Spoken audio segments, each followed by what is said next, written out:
Question number 12 तक हमने कर लिया था, है ना। If the square difference of the zeros, तो उसमें हमने लिखा था it is given to us that alpha minus beta का whole square is equal to 144। इसको आपने ओपन किया, alpha square plus beta square minus 2 alpha beta is 144, और अल्फा प्लस बीटा को, alpha square plus beta square को लिखते हो ये। अच्छा, तुमने तो कहा था तुम 330 आओगे। हाँ, मुझे आरब कहता नहीं मैम वो तो इसमें आएगा, उसने कह दिया। वो क्या रहा है साइंस की? अच्छा नहीं बैठी तो सेटिंग। अच्छा कहाँ पर गए थे बेटा? कोई इंग्लिश की है? किसी ने पूछा था मुझसे, मेरे डीएवी के बच्चे थे 6 और 8 की। एक्सक्लूसिव कहते कोई स्पेशलाइजेशन में हो। वेस्ट यहाँ आसपास। अच्छा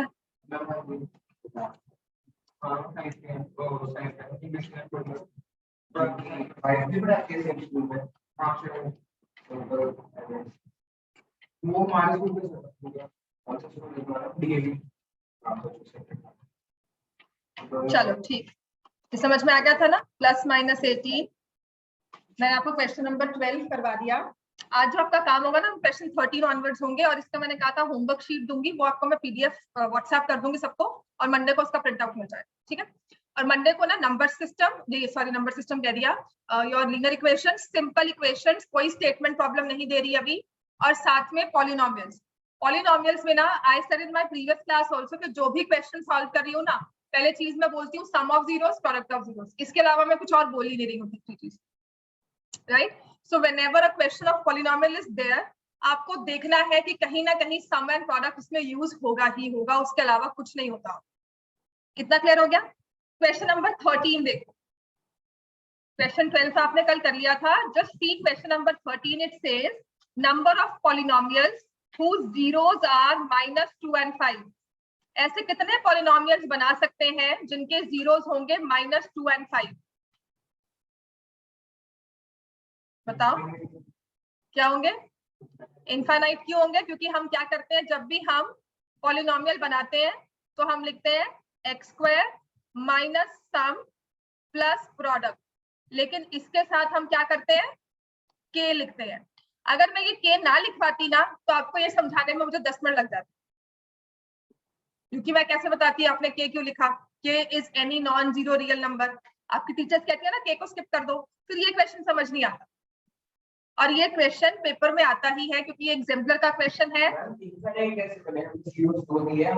तो पॉलिनोमियल्स को आपके के की वैल्यू 2 रख लो, 3 रख लो, आपका स्टार्टिंग पॉइंट मैंने कहा था ना अलग हो जाएगा, बस वही चीज। और वेयर के is any non zero real number, इसमें कहा जाता है कि जब आप ऐसे लिखते हो ना नंबर ऑफ जीरोस -2 एंड +5, इसके ऑप्शंस में ना कहा गया था 1, बी ऑप्शन था 2, सी ऑप्शन था 3, डी था मोर देन 3।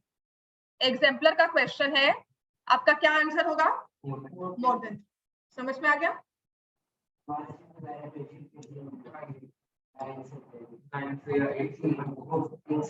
पर कहते हैं नहीं जल्दी कर सकते पेपर्स। मेरी पापा से भी यही बात हो रही थी, क्लासेस ऑनलाइन हो रही because of 15 to 30th online होगी। अगर पढ़ाई हो रही है 15 to 30th जून कोई भी क्लास हो रही है तो वो ऑनलाइन होगी। इतनी गर्मी में आप नहीं आओगे, दैट इज व्हाट दे से द स्कूल में आप ट्रैवल नहीं करोगे इतनी गर्मी में। बच्चे अगर पढ़ाई है, अगर उस टाइम पीरियड में पेपर है तो वो भी ऑनलाइन होंगे। तो मैं अभी बात कर रही थी कि पेपर जल्दी कर लेंगे सारे स्कूल ऑब्वियसली।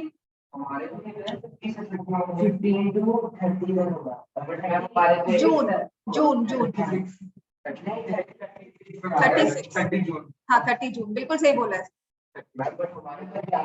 हाँ आपके जुलाई में हो तो फिर डीपीएस स्कूल में आता नहीं, आपकी वैसे ही 15 ऑनवर्ड्स ब्रेक शुरू हो जाती है, वो सिर्फ ऑनलाइन लगेगा। बेटा वही तो है ना, पेपर तो ऑनलाइन नहीं लेंगे ना ये। अच्छा अगर ये पेपर ऑनलाइन हो गए, देखो वही तो बात है ना, कोविड नहीं है तो ये चीज आ गई है ना। अब बात वही है कि पढ़ना तो फिर भी फाइनल्स में यू नेवर नो। जहां आप ये लगाओ कि चलो ठीक है अभी तो ऑफलाइन है कर लोगे, ऑनलाइन है कर लोगे, जहां 1% भी ऑफलाइन हो गया ना बिल्कुल मरोगे। तो इसलिए रेगुलरली पढ़ते रहना। मेरे पास जो भी आपके स्कूल, मुझे पता है स्कूल में पढ़ाई नहीं करने वाले आप ऑनलाइन में। यहाँ पर प्लीज सीरियस रहना। मैं कोई ऑनलाइन नहीं करने वाली हूँ। ऑनलाइन जस्ट एक ऑप्शन दिया हुआ है in case you can not travel for some days. कुछ होता है, सर्दी जुकाम है, आपको लगता है कि इन्फेक्शन मुझे या किसी और को, प्लीज होना भी चाहिए, किसी और को हम पास ऑन ना कर दे। तो आपकी तबीयत सही नहीं है, हल्का सा फीवर लग रहा है, पर क्लास नहीं मिस करने को मन करा, तो डोंट कम हियर। वो एक्सर्शन होती है। अब घर बैठकर वो क्लास को देखो, तब आप 100% में से 70% तो सुन लोगे एक दिन का, है ना। पर आप थ्रू आउट ऑनलाइन रहोगे तो वो मैं ऑप्शन नहीं देने वाली हूँ, आपकी कहाँ पे क्लासेस लगेगी। ठीक है, अब आ जाएंगे question number 14 onwards question, reasoning based question है। Question number 14 onwards reasoning based questions है। रीजनिंग बेस्ड क्वेश्चंस इसलिए है, इनमें कोई लंबी चौड़ी कैलकुलेशंस नहीं है। आपको मैं इनमें सारा का सारा रीजन आउट करके लिखवाऊंगी। आते ही ये 1 मार्क में ही है। आपके फाइनल्स में आए ना आए, फाइनल में पता नहीं आए ना आए, एग्जाम्पलर के क्वेश्चंस है, फाइनल में आए ना आए, लेकिन टर्म पेपर में ना आपकी टीचर्स को बहुत पसंद होते हैं, वो एक क्वेश्चन डाल देती है 1 मार्क का। वो 1 मार्क कैसे 2-3 क्वेश्चन हर एक पेपर में, हर एक चैप्टर में होते हैं, डाल दिया, 3-4 नंबर यहीं से कट जाते।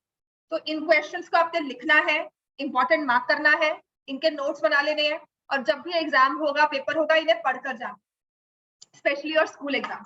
अब यहाँ पर आप क्वेश्चन नंबर 14 में देखो क्या लिखा हुआ है। क्वेश्चन 14 में लिखा हुआ है the zeros of the quadratic polynomial, zeros दिए हुए हैं x² plus 99x plus 127 are. Option दिया है both negative, both positive, 1 negative 1 positive, both equal. आपको इसकी फैक्टराइजेशन करनी नहीं आ रही, इसका फैक्टर्स नहीं बन रहे, है ना, नहीं बन रहे, इसको factorise, splitting of real term नहीं कर पा रहे। हाँ वो कैसे? हाँ, वही रीजन आउट करना है। अब वो हम कैसे करेंगे, मान लो ये माइनस होता, तब आप कैसे करते, तो वो रीजनिंग सेम रहेगी। अब तक जितना भी हमने क्वेश्चन किए हैं ना, आपको आपके पॉलिनोमियल्स के, एक ही चीज निकाली है, sum of zeros, product of zeros. ठीक है, what is sum of zeros from here? Minus b by क्या हो जाएगा? Minus 99। What is product of zeros? 127। समझ में आ गया? सम ऑफ जीरोस है माइनस 99, प्रोडक्ट ऑफ जीरोस है 127, राइट। दो नंबर्स का सम है नेगेटिव, उन्हीं दो नंबर्स का प्रोडक्ट है पॉजिटिव। ठीक है, आप लिखोगे product of 2 numbers is positive. जब आपने इंटीजर्स पढ़े थे ना, तो आपने साइंस का बिहेवियर पढ़ा होगा, प्लस माइनस साइंस का। दो नंबर्स को मल्टीप्लाई करके प्लस साइन में आंसर आए, ऐसा कब हो सकता है? जब दोनों के प्लस साइन हो या दोनों के माइनस साइन, तब आपका आंसर प्रोडक्ट में प्लस आएगा। इसके अलावा कोई और केस है? अब आपका मैच है, यहाँ पे सम क्या है? Positive number, negative number. Some is a negative number. दो पॉजिटिव्स को मल्टीप्लाई करोगे तो प्लस साइन आएगा, दो नेगेटिव्स को मल्टीप्लाई करोगे तो प्लस साइन आएगा। लेकिन सम जो है वो नेगेटिव है, तो अब हमें मैच करना है, तो किसके साथ करोगे? सम नेगेटिव कब आ सकता है? जब दोनों सम नेगेटिव, प्रोडक्ट पॉजिटिव। हाँ, पॉजिटिव।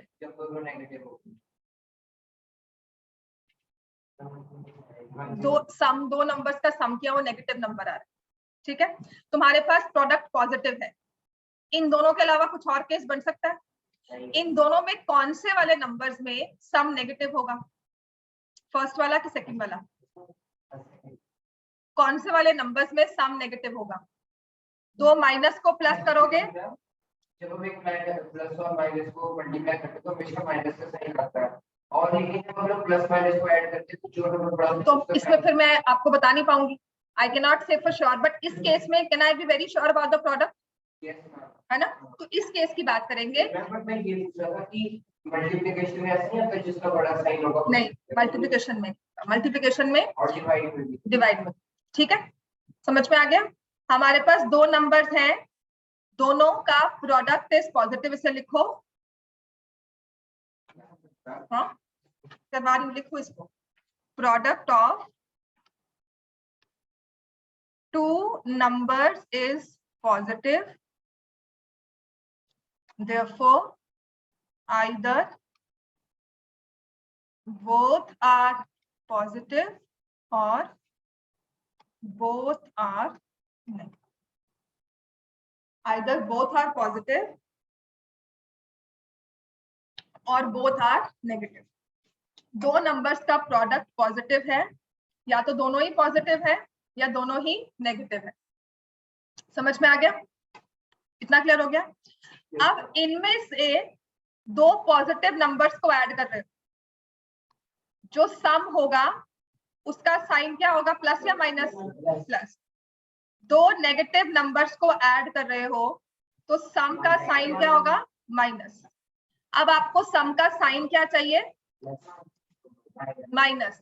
तो किसके साथ मैच करोगे, इसके साथ कि इसके साथ? समझ में आ गया?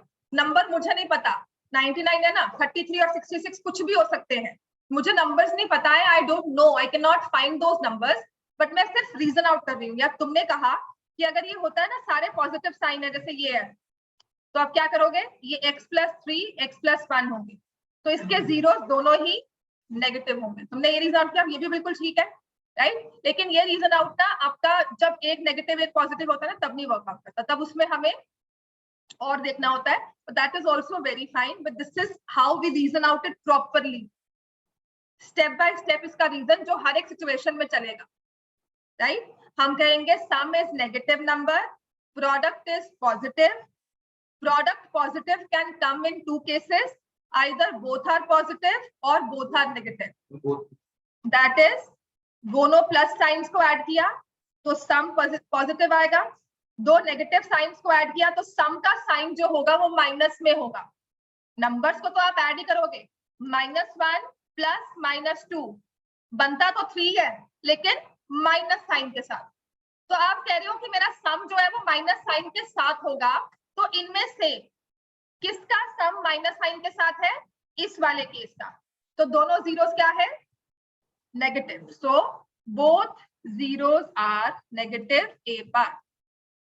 इसे लिख लो एक बार, या भी समझोगे लगेगा फिर भूल गया, तो ये पूरी रीजनिंग स्टेप बाय स्टेप ऐसे ही घर जाकर पढ़ लेना, आपको समझ में आ जाएगा कि काम क्या हुआ है और कैसे लिखना है। फिर भूल जाओगे, कल फिर जब क्वेश्चन देखोगे तो स्टार्टिंग पॉइंट समझ नहीं आएगा कि कैसे किया है हमने, फिर इसे रीड करोगे, मुझसे समझोगे, फिर समझ में आएगा। तो ये आपको मल्टीपल टाइम्स रिपीट करके ही क्वेश्चन याद करना पड़ता है। तो once you get the hack of it, once you get the concept, इसके कॉन्सेप्ट को समझ लेते हो कि हमने सम और प्रोडक्ट देखा है, फिर नेगेटिव नंबर्स के बिहेवियर को, पॉजिटिव्स के बिहेवियर को समझा है, उसके बेसिस पे एनालाइज किया। क्लियर हो गया? ये 1 मार्क में ही आता है। ये सब हमने जो लिखा है ना, वह लिखकर नहीं आना, ठीक है? आप लिखते हो alpha plus beta negative, alpha beta positive, therefore अगर रीजनिंग लिखनी है, एमसीक्यू नहीं है, रीजनिंग लिखनी है, तो हम लिखेंगे देयरफॉर बोथ आर नेगेटिव। ये सब आपके दिमाग में चलेगा, इतना लंबा लिख कर नहीं आओगे। हाँ इसी तरीके से आए, ठीक है? ये हो गया 14 था। 15 का नाम cannot be both positive, like okay.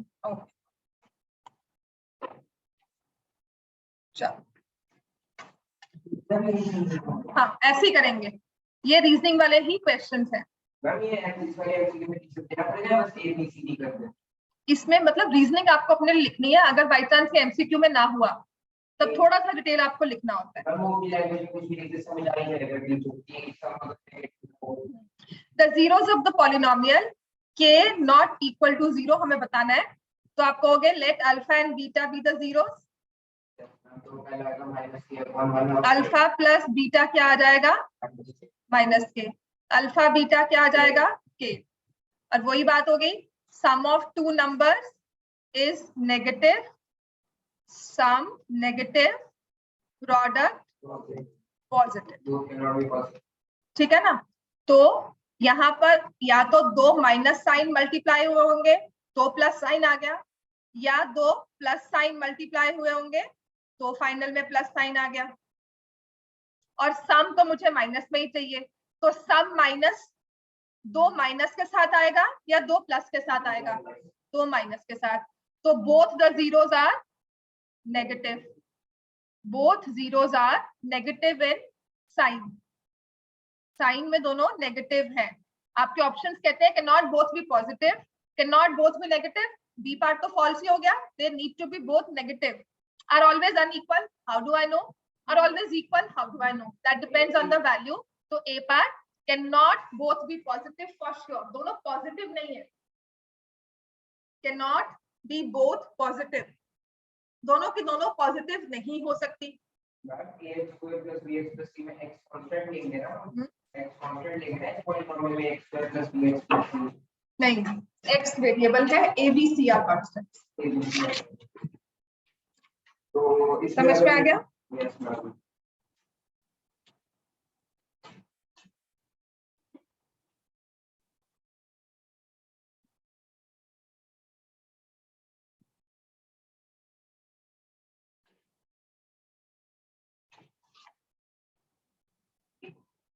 यहाँ पर थोड़ी सी चीज होगी, 16 का d है, 16 का d है,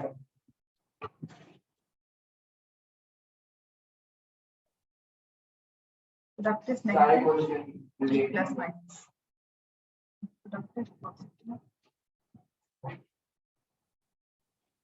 ठीक है।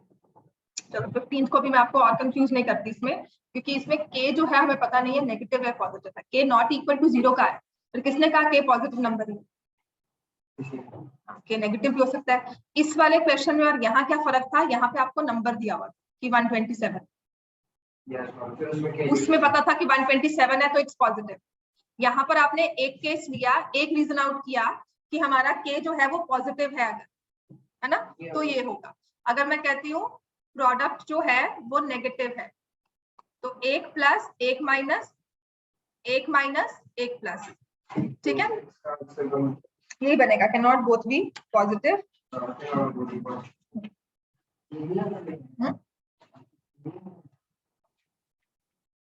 दोनों पॉजिटिव थोड़ी ना होंगे, ए प्रोडक्ट नेगेटिव चाहिए तो 1 प्लस 1 माइनस हो गया, can not both be negative,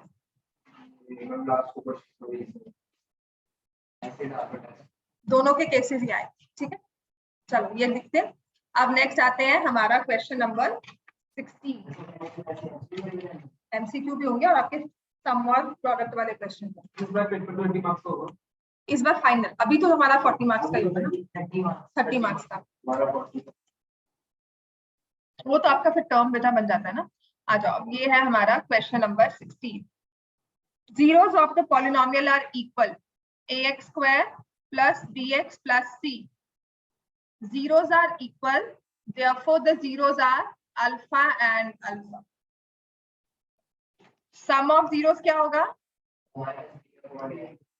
product of zeros क्या होगा, ठीक हो गया, and product of zeros alpha and alpha है तो हो गया अल्फा स्क्वायर, और यहाँ पे अल्फा प्लस अल्फा है तो हो गया 2 अल्फा। उसने कहा है इन दोनों की जीरोस इक्वल है, तो हमने ले लिया। अब यहाँ से वी नीड टू कंक्लूड, अगर आप इसके क्वेश्चंस देखो ना, लिखा है c and a have opposite signs, b and c have opposite signs, c and a have opposite signs, तो यहाँ से हम कैसे निकालेंगे, जो चीज मुझे समझ में आ रही है ना वो ये है अल्फा स्क्वायर, क्योंकि अल्फा स्क्वायर का मतलब क्या हुआ, एक नंबर का स्क्वायर किया, तो वो हमेशा क्या होता है, पॉजिटिव।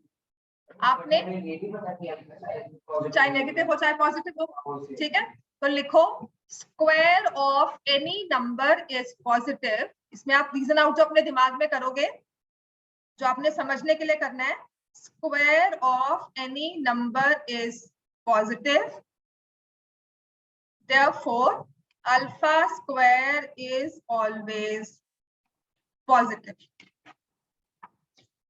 आपने कहा जो आपकी ये alpha square equal to c by a है, इसका ये लेफ्ट हैंड साइड हमेशा इसमें प्लस साइन ही आएगा, ठीक है, और यहाँ राइट हैंड साइड में हमें एक फ्रैक्शन दी है, तो अगर सी का प्लस साइन है तो ए का साइन क्या होगा, न्यूमरेटर बाय डिनोमिनेटर, सी का साइन प्लस है, मुझे लेफ्ट हैंड साइड में प्लस चाहिए और बीच में इक्वल टू का साइन दिया है. If c is plus then a will also be plus, और if c is minus a will also be minus. तो यहां से क्या कंक्लूड किया कि मेरा सी और ए दोनों के साइन क्या है हमेशा. वो ड्राइवर आ गया था, चला गया वो, मम्मी पापा चले गए. अच्छा,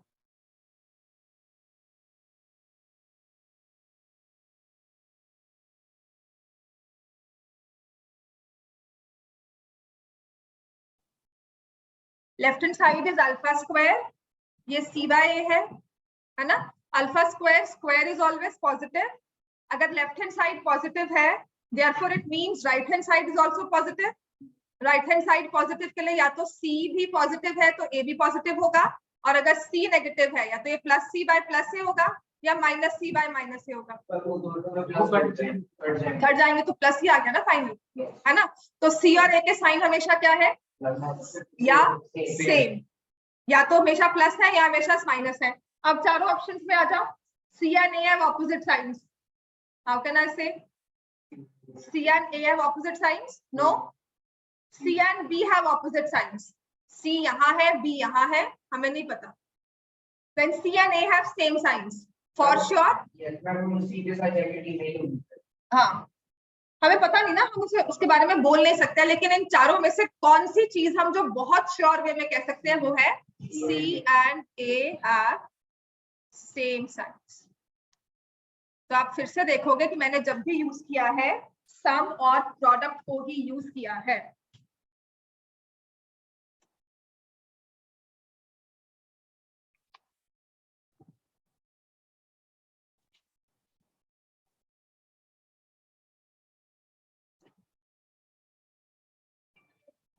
क्वेश्चन नंबर 17 ना मैंने आपको करवाया हुआ है, पढ़ो. बहुत बार करवाया, लिखवाया भी है, 2-3 क्वेश्चन इससे करवा दिए थे मैंने.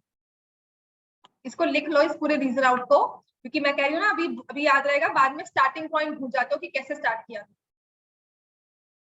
इसका स्टार्टिंग पॉइंट ये है कि अल्फा स्क्वायर दिया हुआ है, it is c by a, square of any number is positive, alpha square is positive, left hand side is positive, right hand side should always be positive, should also. जिसमें एक zero और दूसरे का negative है.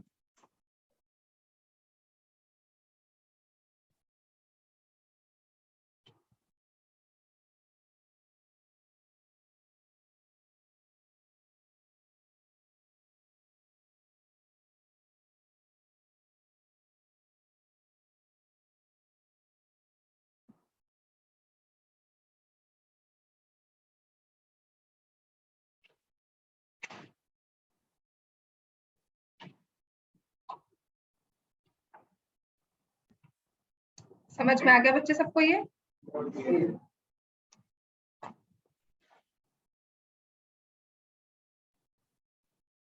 समझ में आ गया, लिख लिया. चलो अब क्वेश्चन नंबर 17. चलो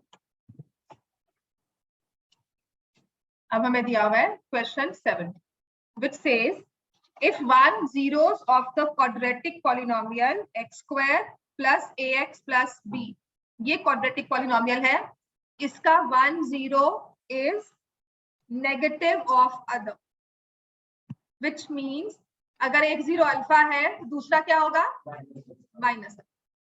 फिर हमेशा पॉलिनोमियल में हम क्या करते हैं, sum of zeros and product of zeros.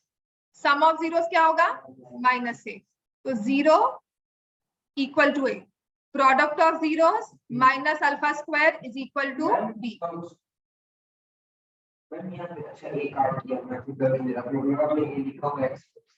X square में ए काट दिया है और उसमें ए लिखा, ठीक है. तो इसका मतलब हमारे पास क्या आ गया कि ए 0 है. ए किसका कोएफिशिएंट था, एक्स का, स्क्वायर की टर्म, डिग्री 1 की टर्म और ये डिग्री 0 वाली टर्म. ठीक हो गया.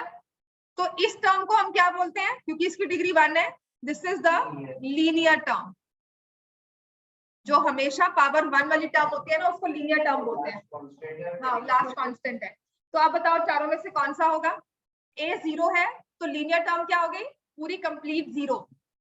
तो ऐसे वाले पॉलिनोमियल की जिसकी zeros are negative of each other, that means उसकी लीनियर टर्म हमेशा क्या होगी, जीरो। करवाया था ना ये question, zeros are negative of each other, therefore b is always equal to 0, क्योंकि sum of zeros 0 बन जाता है। Linear term will be 0। और कांस्टेंट टर्म के बारे में बताओ क्या होगा, कैसे, अल्फा स्क्वायर है ना, अल्फा स्क्वायर के साथ कौन सा साइन लगा हुआ है, minus.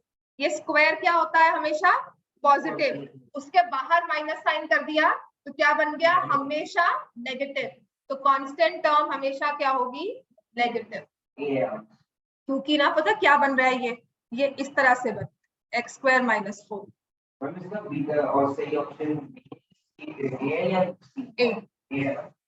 Has no linear term, constant term is negative. क्योंकि इसका एग्जांपल जो है ना वो ये a minus b a plus b की फॉर्म में बन रहा है, a square minus b square वाला पॉलिनोमियल और a plus b a minus b की फॉर्म में बन रहा है, एक जीरो नेगेटिव एक जीरो पॉजिटिव। तो हमारी कांस्टेंट टर्म इस केस में हमेशा क्या होगी, नेगेटिव, क्योंकि a square minus b square में माइनस का साइन होता है तभी स्प्लिट होते हैं। a square plus b square के लिए कोई फॉर्मूला नहीं है। क्लियर हो गया। क्वेश्चन नंबर 18,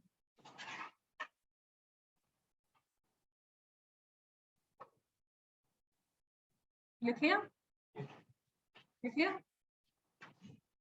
क्वेश्चन नंबर 18 है, ट्रू फॉल्स बताना है। If the zeros of quadratic polynomial ax square plus bx plus c are both positive, तो आप सम ऑफ जीरोस निकालोगे, अल्फा प्लस बीटा क्या हुआ, minus b by, product of zeros क्या हुआ। अब आपको ना सी और ए के बारे में नहीं दिया होगा, आपको जीरोस के बारे में दिया होगा। अल्फा एंड बीटा क्या है, बोथ आर पॉजिटिव। अब देखो क्या होता है, आपका ये भी प्लस साइन है, इसका भी प्लस साइन है, तो आपकी लेफ्ट हैंड साइड में कौन सा साइन आ रहा है, प्लस। राइट हैंड साइड में कौन सा साइन आना चाहिए, प्लस, तभी मैच होगा। आप 4 इक्वल टू -4 करते हो कभी, अगर यहाँ पर 4 बन के आ रहा है तो यहाँ पर भी फाइनल आंसर 4 होगा। सब कुछ कटिंग करने के बाद सारे माइनस कट जाएंगे, सब नंबर्स कट कर आंसर 4 ही चाहिए ना प्लस में। तो इसका मतलब लेफ्ट हैंड साइड तो प्लस है for sure, this I know for sure, left hand side plus है, therefore it implies right hand side should also be plus। अब राइट हैंड साइड में क्या दिया हुआ है, माइनस बी बाई, तो या तो ये भी माइनस है ये माइनस है, दोनों के साइन सेम है तो प्लस हो जाएगा। 3 नेगेटिव्स प्लस बनाते हैं, ये दोनों आपस में कट गए, माइनस फिर से रह गया, दोनों प्लस है, फिर भी माइनस रहेगा, है ना। मतलब ये इस तरह से हो, 4 माइनस चाहिए, 4 माइनस तो आ ही नहीं सकते ना हमारे पास टर्म्स ही। तो मैं क्या करूंगी, I write this like this, minus b by a, first case मैंने ले लिया। अगर ये इस तरह से नहीं होगा possible, I need not equal to plus. ठीक है, चलो ये समझने में जल्दी आ जाएगा आपको। मैंने फर्स्ट केस लिया, this is not equal to plus sign, फिर माइनस बी बाय ए मैंने सेकंड केस लिया, आई टेक बोथ प्लस, बाहर माइनस साइन है, नॉट इक्वल टू प्लस। ठीक है, अब थर्ड लेती हूँ, minus b by A, third case, minus तो ऑलरेडी है, मैं क्या करती हूँ, एक बार बी को लेती हूँ प्लस, ए को लेती हूँ माइनस, हो जाएगा।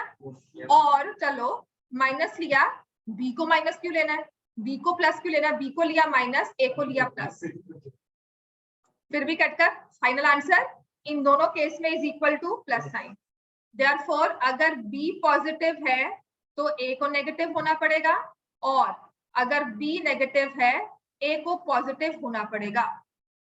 दोनों के साइन अलग अलग होंगे, तो can I say b and a have opposite signs. तो आपकी स्टेटमेंट कह रही है a b c all have same signs, should I go for a, a और बी के अलग साइन है, तो सी का जो मर्जी साइन हो, स्टेटमेंट तो ट्रू नहीं हुई ना, फॉल्स। ठीक है, हमें इसमें जीरोस के बारे में मेंशन किया हुआ था, the zeros are both positive और the zeros are both negative. तो हमें जीरोस के बारे में मेंशन किया हुआ था, उसी को यूज करके, राइट, उसी को यूज करके मैंने आंसर निकाल दिया। समझ में आ गया बच्चों? इसे लिख लो, मैंने कहा था ये पहली बार समझ नहीं आएगा, मुझे 2-3 बार तो समझाना पड़ता है, प्लस घर जाकर इसकी रीजनिंग अगर आप स्टार्टिंग पॉइंट ढूंढोगे ना, समझ नहीं आएगा कि क्या स्टार्टिंग पॉइंट है, कैसे हमने रीजन आउट किया। सम भी लिख लोगे, प्रोडक्ट भी लिख लोगे, पर स्टार्टिंग कहाँ से होती है वो नहीं समझ पाओगे। तो आपकी स्टार्टिंग है, हमें दिया है बोथ जीरोस आर पॉजिटिव, और जीरोस आर पॉजिटिव, तो ये ट्रू होगी ना, ये फॉल्स है, false. Ma'am second and third वाली स्टेटमेंट ठीक है, फोर्थ वाली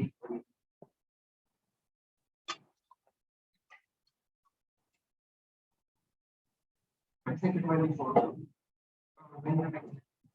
वाली फॉल्स है, फॉल्स। और मैम थर्ड वाली ट्रू है। वो डिपेंड नहीं करता आपकी डिग्री, चाहे उसका अगर जैसे जीरो हो सकते हैं, 1 2 और 3 भी हो सकते हैं, because degree is number of zeros are at most equal to 0, और number of zeros, हाँ वो at most होता है ना, number of zeros can have at most n zeros। Ma'am second और थर्ड पार्ट तो कर सीधा फोर्थ नहीं, बाकी को तो समझ में, ये सबको समझ नहीं आया होगा सेकंड और थर्ड पार्ट। हाँ तो क्वेश्चन नंबर 18 का second part, graph of a polynomial intersects its axis at only one point, तो it cannot be a quadratic polynomial। ऐसा होता है क्या? yes or no? yes, it cannot be, ऐसा हो सकता है? हाँ, क्यों?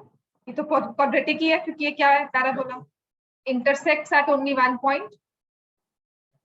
ठीक है, तो फर्स्ट वाला क्या है, फॉल्स। अगर एग्जैक्टली 1 0 है या ओनली 1 पॉइंट पे वो इंटरसेक्ट करता है, तो इसका मतलब एग्जैक्टली 1 0 है, तो आपकी नंबर ऑफ जीरोस क्या होती है, less than equal two degree, number of zeros less than equal two degree. तो अगर आपकी नंबर ऑफ जीरोस 1 है, तो डिग्री या तो 1 हो सकती है, 2 भी हो सकती है, 3 भी हो सकती है, that depends on the shape of the curve we are getting, shape of the polynomial we are getting, graph of the polynomial. तो इसके बेसिस पर मैं ये कंक्लूड ही नहीं कर सकती कि वो क्वाड्रेटिक है कि नहीं है।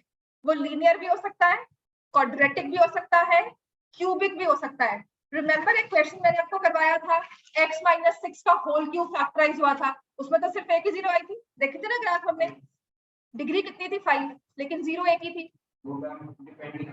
समझ में आ गया ना? मैंने कहा था ना पेपर में नहीं आएगा, लेकिन अगर वो समझ लोगे तो आपको आगे कुछ चीजें समझ में आ जाएंगी, ये पेपर में आ सकता है।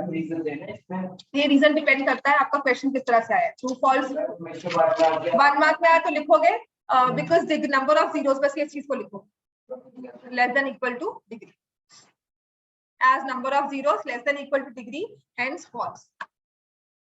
समझ में आ गया? क्लियर हो गया इतना? अब ऐसे ही थर्ड पार्ट, अब समझ में आ गया? मैंने आपको कहा था वो क्वेश्चन नहीं आएगा कभी भी पेपर में, x - 6 वाला, क्योंकि क्यूबिक वो तो डिग्री से भी ऊपर चला गया।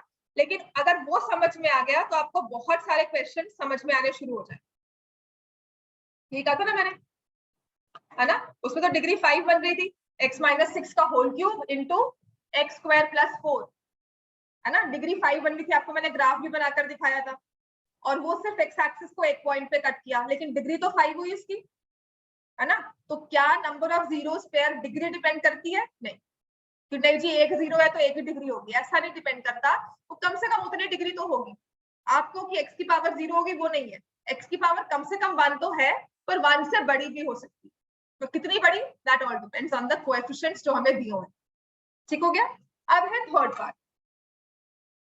थर्ड पार्ट में it says the graph of polynomial intersects x-axis at exactly 2 points. Graph of polynomial intersects x-axis at exactly 2 points, then it need not be a quadratic polynomial. वही बात है, exactly 2 points का मतलब है number of zeros कितनी हो गई 2, और number of zeros और डिग्री में क्या रिलेशन है, less than equal to 3. तो अगर डिग्री नंबर ऑफ जीरोस 2 है तो पॉलिनोमियल क्वाड्रेटिक हो सकता है, यस, लेकिन क्या क्यूबिक हो सकता है, यस, क्या डिग्री 4 हो सकती है, यस, वही कहा ना, नंबर ऑफ जीरोस कितनी है 2, डिग्री 2 भी हो सकती है, 3 भी हो सकती है, 4 भी हो सकती है, 5 भी हो सकती है, 6 भी हो सकती है। तो क्वेश्चन क्या कह रहा है, it need not be a quadratic, need not be a quadratic, quadratic हो सकता है हाँ जी, लेकिन क्या क्वाड्रेटिक ही होगा, no, that means this is true. It need not be a quadratic because it can be a quadratic but it's not only a quadratic. ठीक है, सिर्फ quadratic बने ऐसा नहीं है, बहुत कुछ बन सकता है। फोर्थ पार्ट करें आप, ये मैंने कहा था लिख लो, ये कभी समझ नहीं आएंगे, बार बार इसको पढ़कर सॉल्व भी करना पड़ेगा। इनका स्टार्टिंग पॉइंट ना कभी कभी तो मैं भी भूल जाती हूँ, अगर मुझे पूछा ना कि मैम रीजन क्या है, मैं नहीं समझा पाऊंगी, बट आई लॉजिकली डिराइव की थंब लो, फिर प्रोडक्ट लो, फिर स्क्वायर देखो, फिर नंबर्स देखो, उस हिसाब से हम सॉल्व करते हैं। Fourth part, the only value of k for which quadratic polynomial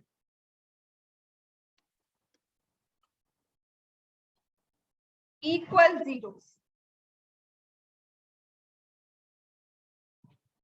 उसने कहा किस वैल्यू ऑफ k पर इस पॉलिनोमियल की इक्वल जीरोस होगी, ठीक है, ये क्या रहा है ना, the only value of k for which the quadratic polynomial has equal zeros. So let the zeros be equal zeros है तो zeros क्या होंगी, alpha and alpha. So what is sum of zeros, x upon k or minus x upon minus 1 upon k, समझ में आ गया, and what is product of zeros, 1. k upon k which is equal to 1, alpha square की value क्या आ गई 1, तो alpha की value क्या आ गई प्लस माइनस 1, तो यहाँ पर हमारे पास है 2 alpha is equal to minus 1 by k, alpha की वैल्यू आपने निकाल ली माइनस 1 बाय के, तो if alpha is equal to plus 1 that means 2 into 1 is equal to minus 1 by k, k की वैल्यू क्या आ जाएगी minus 1 by, if alpha is minus 1 that means 2 into minus 1 is equal to minus 1 by k, minus 2 is equal to minus 1 by k, k cancel और minus cancel, k की वैल्यू हो गई 1 by 2। अब बताओ ट्रू है false, the only value of k for which the quadratic polynomial has equal zeros is 1 by 2, minus 1 by 2 भी आ रहा है, 1 by 2 भी आ रहा है, तो ये क्या होगा फॉल्स। होता क्या है, जैसे हमने साकेत ने कह दिया कि नहीं अल्फा स्क्वायर इज 1 तो अल्फा इज 1, हम माइनस कभी कभी भूल जाते हैं कंसिडर करना, तो उसी के लिए क्वेश्चन दिया था कि गलती हो जाएगी बच्चों से, ठीक है, वो कहेंगे alpha square is 1 that means alpha is 1, इस बात को याद रखना कि अल्फा स्क्वायर इज 1 तब हमेशा आप प्लस माइनस लेते हो, इस चीज को याद रखना है आपने ऑलवेज, समझ में आ गया। इस चैप्टर में कुछ जो नहीं आता हो अब तक, जो पिछले क्वेश्चन से नहीं समझ में आया, वरना 1-2 क्वेश्चन मैं करवाऊंगी आपको, देख लो, take 2 minutes.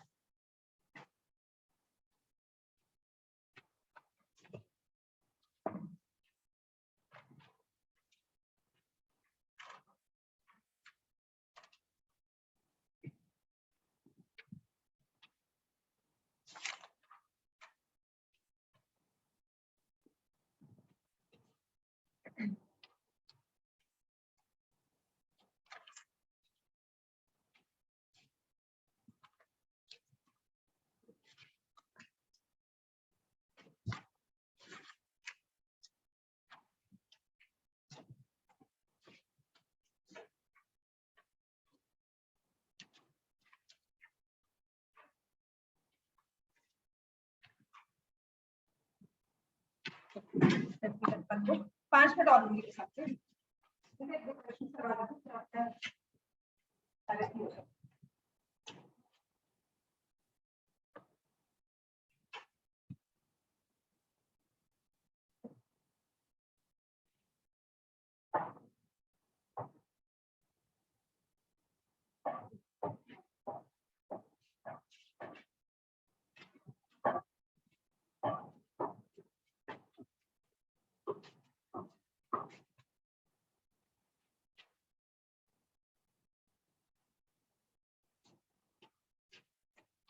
Video stop. Okay.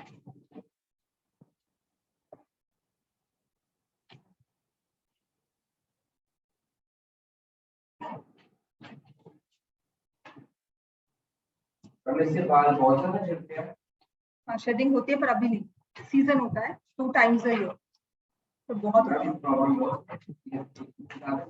होती तो है पर नहीं फील की हमने। मैम यही रीजन क्योंकि हमारे एरिया होती है, this is one of the reasons, but आपका डेडलाइन हाँ भी आपका डेडलाइन भी मेरे से सब ठीक होगा। ये तो भी 7 साल बाद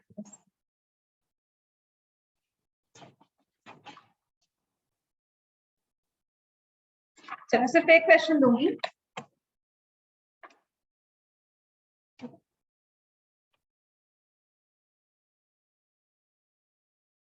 चलो लिखो, M and N are, if M and N are zeros of polynomial 3x square plus 11x minus 4, find value of M by N plus N by.